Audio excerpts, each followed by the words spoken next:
Baik, Assalamualaikum warahmatullahi wabarakatuh. Perkenalkan, nama saya Muhammad Fadoli. Saya dari program studi S1 Pendidikan Bahasa Inggris di Universitas Muhammadiyah Banjarmasin. Di sini, saya dari angkatan 2025. Saya ingin membuat tugas yang berkenaan tentang berpikir kritis atau critical thinking. Jadi, saya di sini akan menganalisis video tentang Dirty Vote yang berjudul Dirty Vote yang versi kedua yang upload baru-baru ini ya, O3, otot, otak dan juga ongkos. Jadi di sini saya akan menganalisis video yang Dirty Vote 2 itu di chapter kedua. Lalu sebelum kita masuk ke analisis videonya, kita perlu tahu dulu apa itu critical thinking. Jadi, apa itu critical thinking? Critical thinking adalah proses berpikir yang sistematis, di mana kita itu menganalisis dan juga mengevaluasi suatu hal, entah itu berita, pers, dan juga pemberitahuan dan sebagainya. Apapun informasi yang kita dapatkan, lalu kita analisis informasi tersebut dan juga kita evaluasi informasi tersebut, itu sudah termasuk ke dalam berpikir kritis. Simpelnya adalah tidak hanya mentah-mentah menerima suatu informasi.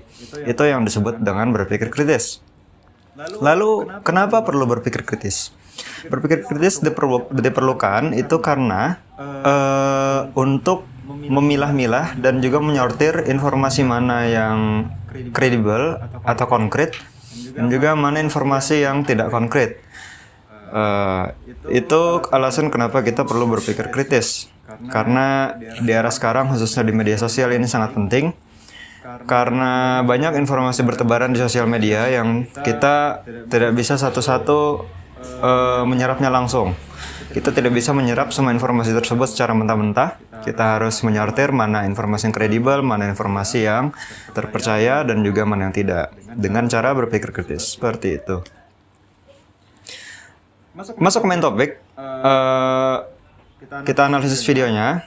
Dalam video Dirty Vote 2 O3, otot, otak, dan ongkos, pada chapter 2, itu menjelaskan tentang tujuan dari O3 ini. Tujuan dari otot, otak, dan ongkos. Jadi, tujuan dari video tersebut dijelaskan bahwa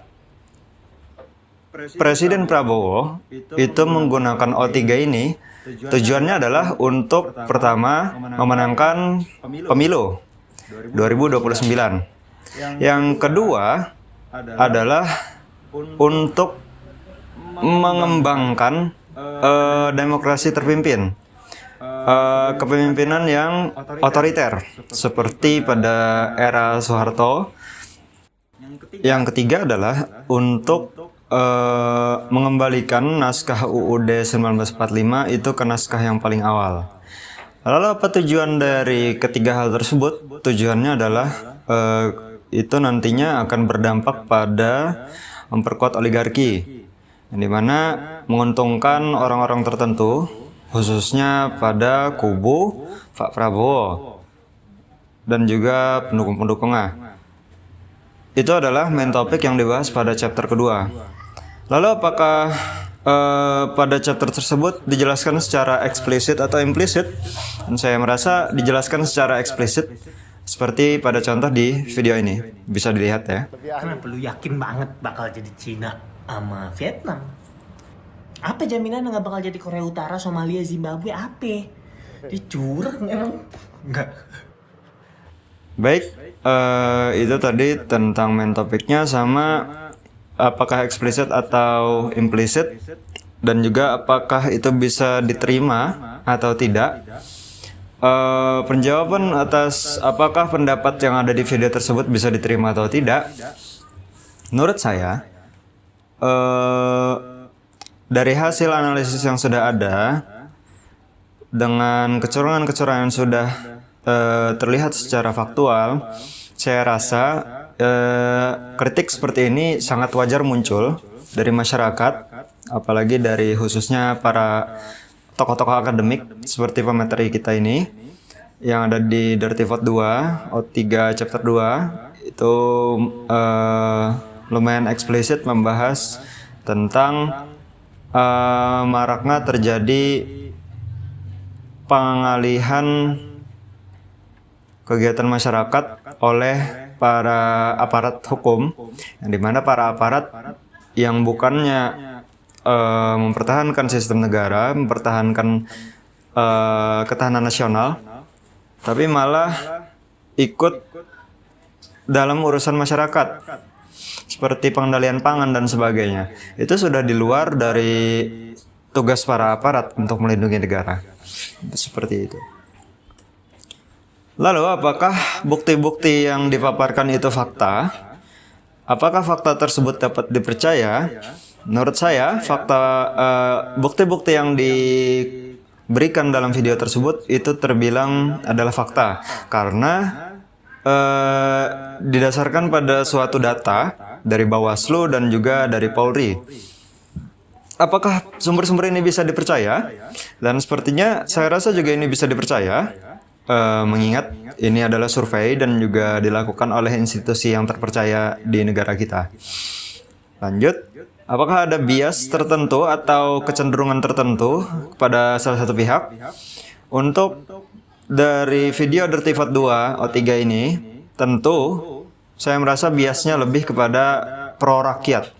Jadi di sini sangat mengulik semua hal-hal yang dicap buruk di dalam sistem pemerintahan. Jadi tentu saja biasnya mengkritik pemerintah. Dan juga di sini menjadikan biasnya itu lebih ke mendukung suara-suara rakyat dibanding mendukung kebijakan pemerintah, seperti itu. Lalu apa dampaknya pada masyarakat? Apakah itu positif atau negatif? Jawabannya bagi saya tergantung perspektif ya. Kalaunya bagi masyarakat ini adalah dampak yang positif karena dari video Dirty Vote 2 itu bisa mengulik beberapa kejahatan yang ada di sistem pemerintahan yang akhirnya bisa membuat rakyat tersadar akan sistem negara ini yang sudah lumayan cukup lusuh, cukup sudah tidak teratur, dan ini bisa memicu